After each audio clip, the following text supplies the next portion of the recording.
Hey, this is Ethan Janney here with Edge of NFT, NFTLA, Edge of Company, and I'm excited to be here in Miami for Art Basel this week.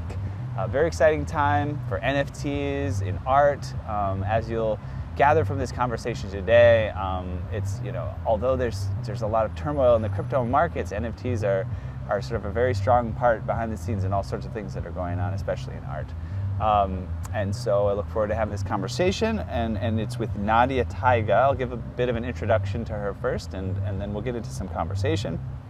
She is the Executive and Curatorial Director of OG.Art and Snark.art. Nadia is a renowned art producer who has collaborated with over 200 of the world's top artists. She produced various NFT art projects working with established artists from both the traditional and crypto art worlds. We've got Random International, Matt Collishaw, Yves Sussman, Michael Ju, Danil Krivorushko, Ilya and Amelia Kabakov, Nancy Baker Cahill, Kendall Gears, Tommy Hartung, Duke Riley, Volkmar, Klein, Cassils, and many others. And listener, you don't know, but we did a first take of this, which we had to scrap. So I got a second chance at all those pronunciations, and I think I did much better. Perfect job. Exactly. But yeah, so Nadia, we had a little bit of pre-interview, and of course we did a little recording before here. But so I know more about you, but I want to get the listeners to know more about your story and what you're up to. So you've been in the art world for a while. Tell us about, what was your first step into the art world, by the way? Are you educated in art, like in like university, or was it something you just picked up along the way? My education is in psychology and philology. Right, yes. And I have been in journalism for many years. Right. And then when I moved from Siberia to the States, and I was involved in art since my 9 years. 9 years. What was that like at 9 years old? What did you do? Yeah, because drawing pictures. Were you? No, I grew up in Siberia, where the weather, the nature is the best creator, and you appreciate that. But my stepmother, who entered our family when I was 9, she was an art enthusiast and art lover. Cool. And she collected socialist realism paintings, and she traveled around the world that time because she was a German language professor. And she brought me most remarkable gifts, postcards from the museums that I dreamed about. So I kept them under my pillow. And in the morning, I picked up the random postcard, and I was dreaming to see those pictures in person, and to those paintings in person one day. But you can imagine, this is a 9 years old girl in the middle of nowhere in Siberia, behind the Iron Curtain. That time, the dream sounded impossible that time. But here we are in Miami and Art Basel, working with great artists, creating an art history in NFT, and being in a great company. So dreams really do come true. That reminds in my case, yes. Yeah, well, that reminds me of an interesting story. My niece, when she was much younger, talking to her mother, it says, Mommy, did dreams really come true? And her mom says, yes, honey, like if you work hard and, whatever, dreams can actually come true. And she said, well, last night I dreamed I was a lemur.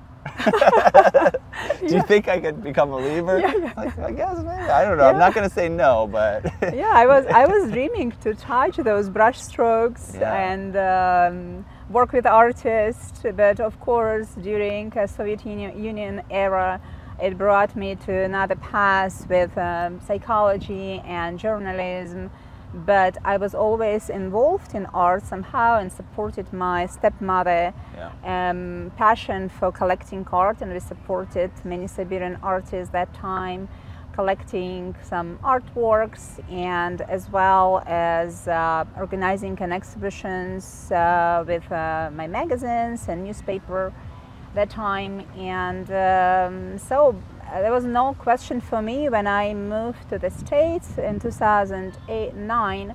So I had only one idea in my head: to work in contemporary art field and continue my passion to art. Which is like the next level of the dream, right? Yeah. Because on one level, you're like, will you ever get like to see these things in person? And then you probably got to see a few things in the person, and then you had to step up level. Like, I'm going to work in this world. Like, that's his own challenge, right? Yeah, to get into the contemporary art world. And contemporary art world is pretty close stage, I would say. It's not either for expats to enter in a way. So of course, I just educated myself. I took extra education in art appreciation and try to understand how this market works. And meeting people, speaking with people, listening them, and just learning by doing. Yeah. And then I was very lucky. I met a renowned art producer from Murano, from Venice, Italy, that Mr. Adriano Berengo. And that time he had an impossible also dream in front of him. He started a glass stress exhibition. That so you said glass? Glass Trust? stress. Glass stress. Glass stress. Oh, okay, all right. So that's an exhibition that he was planning to, he was aiming to introduce glass, Murano glass, as a new medium for contemporary artists. And contemporary artists were not very enthusiastic about that because glass, Murano glass, it's too beautiful to be medium for conceptual art. It's very easily to cross a line and turn it into kitsch. Right. So it's like it's like it's like pop music or something, right? Yeah. It's like, oh, I'm just going to use the. That's actually, I mean, maybe there's an analog, I don't know, but like pop music. I'm a musician, and so it's very interesting. It's so easy to listen to pop music and be like, oh, it's just 3 chords and it's so simple, and you know, anybody could write a hit like this. But you try, right? And it's exactly like you said. You use those same chords, you try with music, and it's like, well, this doesn't sound like, it sounds like it's too sweet or too nice, and it doesn't have that something to it. Yeah, that's very interesting. Yeah, and I like this this passion, and you know, to me the task was very hard, like very challenging, and probably I just generally by nature appreciate challenges. Growing up in Siberia, you know, it's a part of my nature. And I said, yeah, I'd like to support and help for his project. And I joined that, started to bring some sponsorship initially and the business development side. And of course, by learning about glass and how art production in glass works.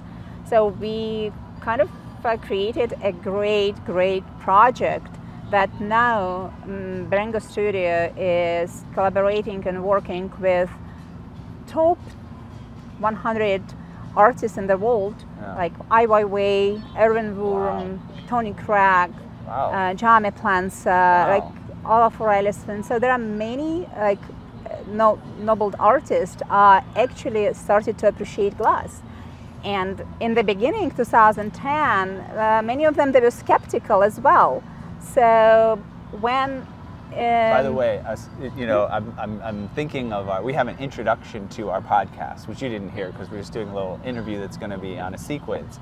But we say the podcast is for the dreamers, disruptors, and doers, right? So I feel like this is the theme here, right? You worked with this guy, you had the impossible dream, you had these dreams, you're sleeping on your pillow with the postcards underneath. I love it. It's great. Yeah, and it's very inspirational. And it's also very interesting. And now you're working with top 100 artists, right? Yeah, how we met also with Mr. Berengo, that at that time I already learned that as an immigrant, that you actually don't need to tell what you exactly did in your past. Because people don't really understand, like, oh, you're involved in political journalism, or you did some great achievements, but you are still so young. So they can't puzzle you to put you in some sort of like box. And I learned that you have to be more decent and try to be more low profile, I would say, like not more listen than to speak. And when Mr. Berengo asked me, we met at the Chicago Art Fair, 15 minutes before the closing the show, and he asked me like, what did you do? And who are you? And I said, I'm a dreamer. This is after you have been working with him? No, just before. like the this first. Is right before. It's okay, just like right. the first meeting, First actually, how yes. it happened. Yeah. So he asked me like, who are you? And I said like, I'm a dreamer. And he said, no, I'm a dreamer. Right, nice. I said, no, I'm a dreamer. Okay, perfect. So, and this is how like this connection happened, Nice, because everything is based on human connection, and we search, every living being is searching for another living being to survive and to evolve and to grow. So we search for those people who we can share ideas with, and this is very important. So I was like very lucky, but of course you need to be brave to take a risk. But as an immigrant at that time, I actually didn't have many choices to risk, so I have to risk. Nothing to lose. Nothing to lose. Otherwise, and I thought, okay, if it doesn't work, I'll go to Starbucks or do something else. Right. Starbucks is its own dream. Yeah, exactly. But you know, you just have to trust your guts and the space that it will bring you to the right spot if you follow your dream. Right. So, and you're gonna, the dreams keep coming true. We'll talk about something really exciting that's going on right now. And it'll be interesting to see what new dreams you have. Like, you'll reach new heights, right, in the coming years. But you're about to be involved in this launch with Christie's right now. A renowned auction house that's been around for years. It's synonymous with the art world. Yeah, now we are very excited. As, probably I have to tell how I joined the Snark.art. Sure.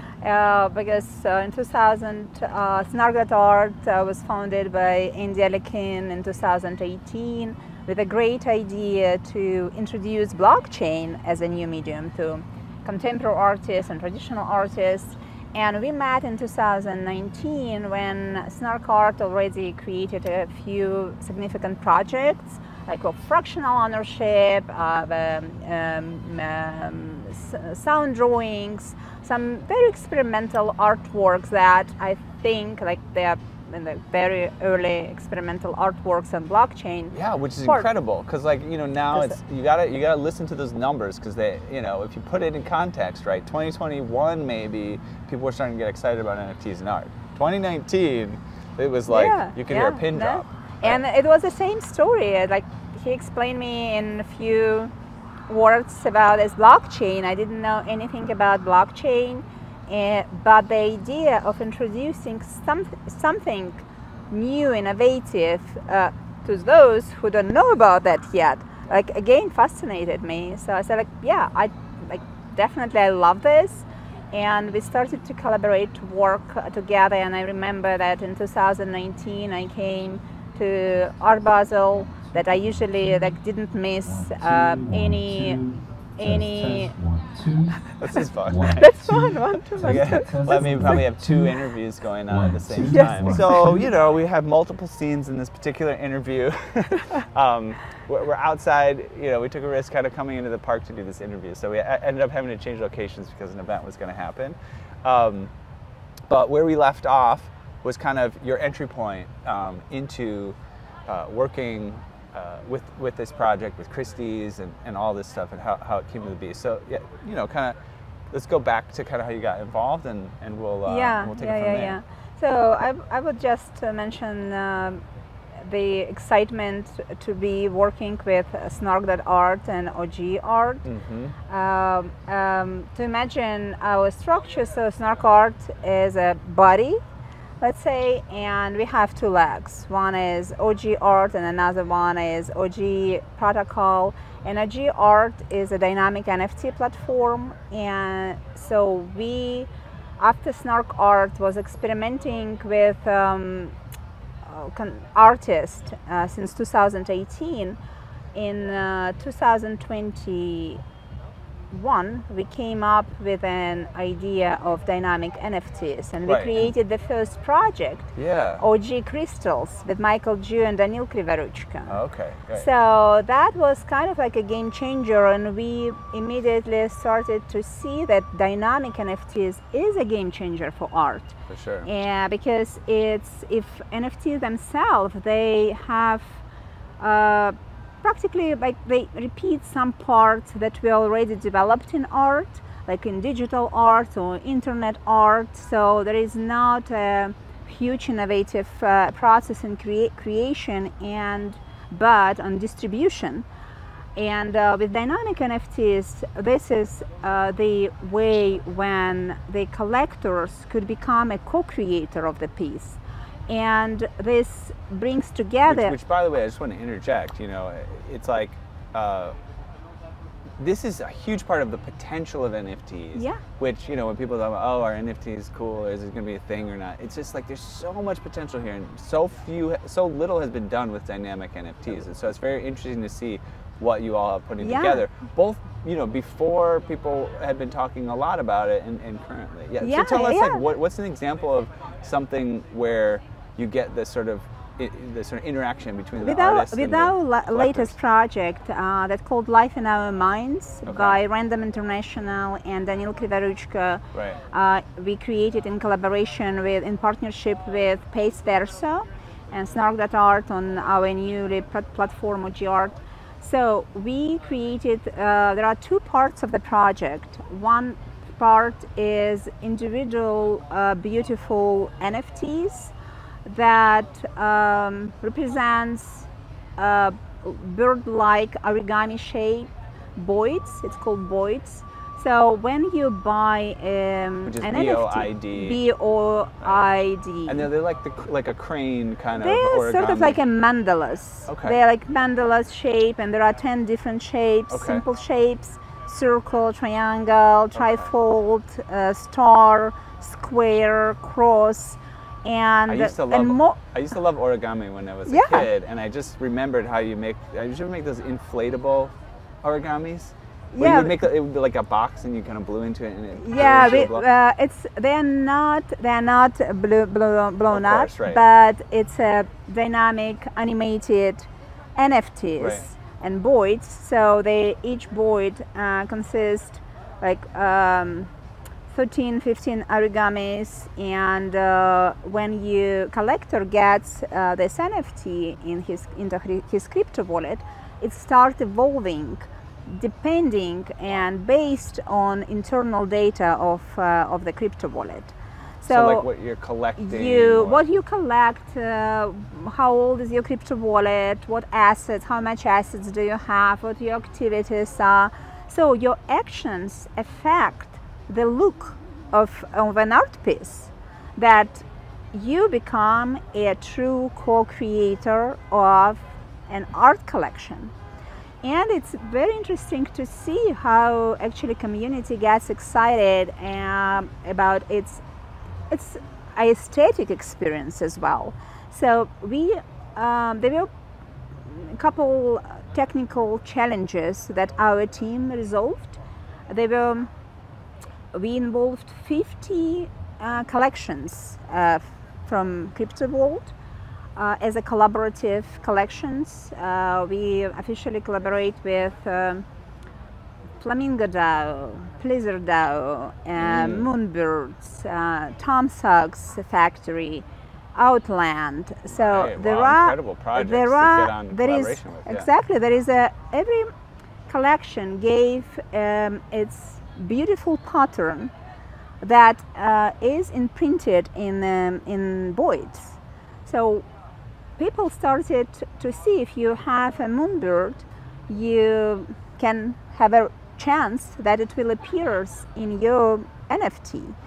And then people started to get excited and, oh, I need something from Art Blocks, I need something from Moonbird, I need something from Flamingo DAO, I need something that could make my NFT look unique. Right, it's encouraging people exploring the domain as well as not just owning one piece. Owning one piece means like it's like a doorway into a whole world. And in a way, we are very happy that we supported the market. This collection supports the market in such a stage, like difficult stage, and somehow it brings more interaction and activities in the market, more excitement. And some collectors, they say, oh, I check evolution of my board every day. It's so cool to see how it grows. And we incorporated a different behavior for collectors. If, let's say, with OG crystals, we encourage collectors to sell one crystal to another crypto wallet to create different parts and complete the project. In this case, we said, no, longer you keep it, richer it become and more beautiful body you can have. So we, in a way, also encourage the community to appreciate art that they own, not flip and not speculate with that, but just to enjoy. But also the most exciting part about this project, that the second part, that is interactive digital virtual sculpture. It's a video that represents the whole collection of boys together, and it's called the Mother Flock. This is going to be tomorrow, an auction of Christie's Zip 3.0, and it's a top lot on Christie's auction this year. They're very excited about that. And while the evolution process happening with the main collection, it's going to take other 2 months for boys to evolve and become mature, and then we log the collection. But the Mother Flock is also influenced by the individual boys, yes. And this is what, so a collector can collect. How many, is it a one of one? Is it for the piece? Of course, the main collection is, we made 990 NFTs, and Mother Flock is edition of 2. Okay. One of 2 edition is going to be sold on Christie's, and an estimated price is 80-108. We hope we will meet these expectations. And the second edition will be donated to DAO. And this is also very exciting part, because you can have a final sculpture as a manifestation of fun and hard work of the community to make this sculpture, this digital sculpture, look, it's a creative process, And we believe that this kind of activities and this kind of projects, they are game changer also for businesses and brands. They have to learn from art projects how to create a community, how to interact, what interactivity to create, what I don't know, loyalty program can be built. Sure. Or, I don't know, tickets can be also digital, dynamic. It's opening up just whole new domains, and I feel like I said earlier, it's really wonderful to see you all leading the charge on it, and like giving these examples, because there's so much creativity to be inspired in things moving forward. And I feel like I envision your little self with the postcard under your pillow, somewhere, even in your dream, already seeing this like all happening. I don't know if it's true, but that's my interpretation. We're gonna have to wrap up because we're gonna have to run. Both of us have someplace to go. But before we run, I want to make sure people will be able to explore lots of all these facets. There's so much to learn. And keep following you and your developments and all the dreams you're gonna achieve. Where should people go to find out more? For now, the main source to find out is OG.Art. Okay. This is our new dynamic NFT platform. The last project, Life in Our Mind, is placed there. From that page, you can explore also OpenSea, and we are very excited about Christie's tomorrow, and it's going to be a very exciting week. We hope for the good results and the excitement of the community as well. And it's very satisfying, I would say, to see how traditional art world that was very skeptical in the beginning, 2018, 2019. Some people told me, go find your part-time job. You know, don't waste your time for some blockchain. But even now, when we have a crypto winter, I think it's it's time for innovation. Definitely. When the market is down, the true art and innovation will come. Indeed. And this is time to create the project that will remain in art history, that will bring aesthetic value and experience to the community, and as well as could inspire other participants, like from Web2, brands, companies, that rethink how art and innovation and technology could actually make them, I don't know, better and innovative Take it to the next fellows. level. The wave is coming. Yeah, yeah, it is. Cool. And so here we are, and I hope this will be a very good week, and a lot of many NFT events happening during Art Basel Miami. I'm very excited to participate and meet new artists. We actually are very interested to bring new artists from crypto art world, like generative artists, to experiment with dynamic NFTs now. Cool. So it's a new experimentation, and we are always open for that. Beautiful. Well, it's been a pleasure hanging out with you, and hope to see you. We're both in Chicago, so we're going to hang out some more. We're going to get you out to NFT LA. There's lots more to do, and we'll probably see you again sometime this week. So thank you so much for joining us. Thank you.